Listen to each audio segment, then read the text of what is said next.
चलिए हम अब देखने वाले हैं ब्रिटिशकालीन आयोग समितियाँ, ठीक है। तो 55 नंबर है ब्रिटिशकालीन आयोग समितियाँ। हम चलिए देखते हैं। फर्स्ट में क्रम संख्या है, इसके बाद आयोग है, वर्ष है, अध्यक्ष है, गवर्नर जनरल, वायसराय और उद्देश्य है। चलिए ठीक है। तो एक नंबर में है इनाम आयोग, ठीक है। 1862 में 62 में इनाम डलहौजी के शासनकाल में आया था, वह था भूमि संबंधित विवेचना, ठीक है। इसके बाद है दूसरा में दुर्भिक्ष आयोग जो 1880 में रिचर्ड स्टेची अध्यक्ष था। इसमें लिटन था गवर्नर जनरल। इसमें अकाल निवारण हेतु विचार था। इसके बाद है 3 में हंटर आयोग, ठीक है। हंटर आयोग 1882 में विलियम हंटर ने, ठीक है। इसके बाद है इसका अध्यक्ष रिपन थे शिक्षा का विकास के लिए, ठीक है। इसके बाद था एचियंस आयोग जो 1886 में चार्ल्स एचियंस डफरिन था इसका अध्यक्ष और नागरिक सेवा में भारतीयों की संख्या में वृद्धि पर विचार था। इसके बाद है अफीम आयोग 1893 में। अफीम आयोग 1893 में लैंड्स डाउन अफीम सेवन को रोकने हेतु। चलिए आगे हम देखते हैं।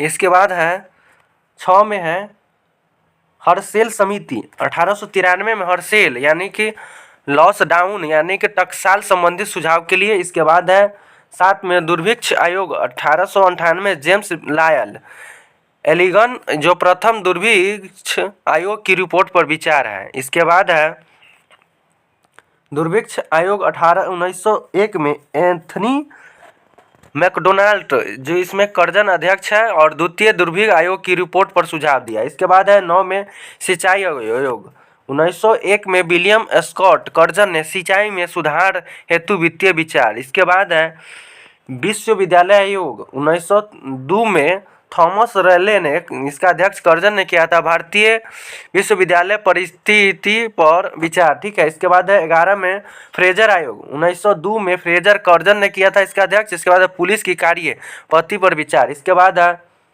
इस्लिगटन आयोग जो 1912 में इस्लिगटन जो हार्डिंग के समय आया था नागरिक सेवा में भारतीयों की हिस्सेदारी पर, ठीक है, हिस्सेदारी पर विचार। इसके बाद है मैकलेन समिति 1914 में मैकलेगन हार्डिंग सरकारी वित्तीय अवस्था से सुझाव संबंधित सुझाव। इसके बाद है कलकत्ता 14 में है कलकत्ता विश्वविद्यालय आयोग यानी कि सेडलर आयोग 1970 में माइकल सेडलर जो है चॉर्चफोर्ड में कोलकाता विश्वविद्यालय में 200 की जांच। इसके बाद हम देखते हैं भारतीय छाटनी समिति 1923 में लॉर्ड इंचकैफ ने इसका अध्यक्ष रीडिंग ने।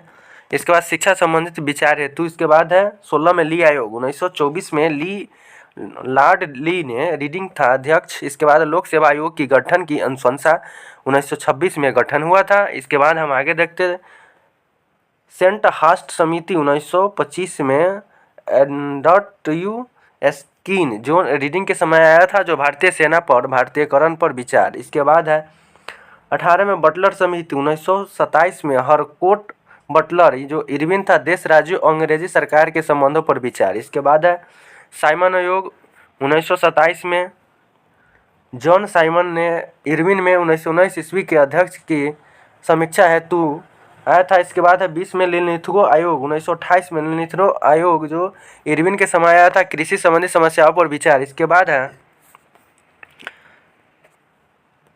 हिटले आयोग और 1928 में जे.एम. हिटले ने इरविन में श्रमिकों की स्थिति पर विचार।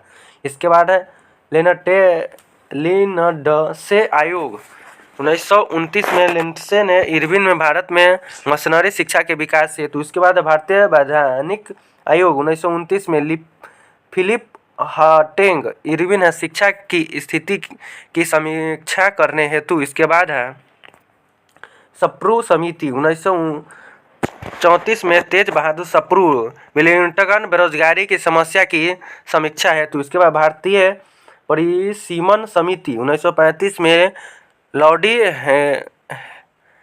हेमंड जो न विलियंगटन निर्वाचन क्षेत्र की अवस्था हेतु। इसके बाद हम आगे देखते हैं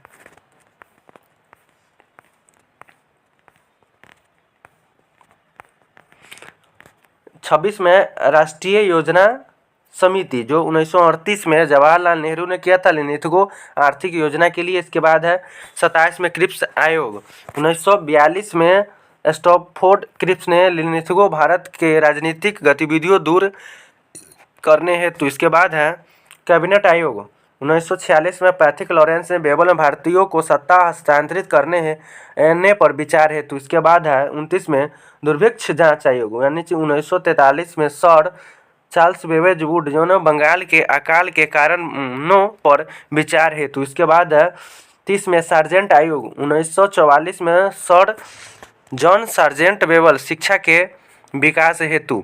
ठीक है, इसके बाद हम आगे देखेंगे उपाधि प्राप्तकर्ता एवं दाता। ठीक है, तब तक के लिए वीडियो को यहीं पे समाप्त करते हैं। जय हिंद, जय भारत।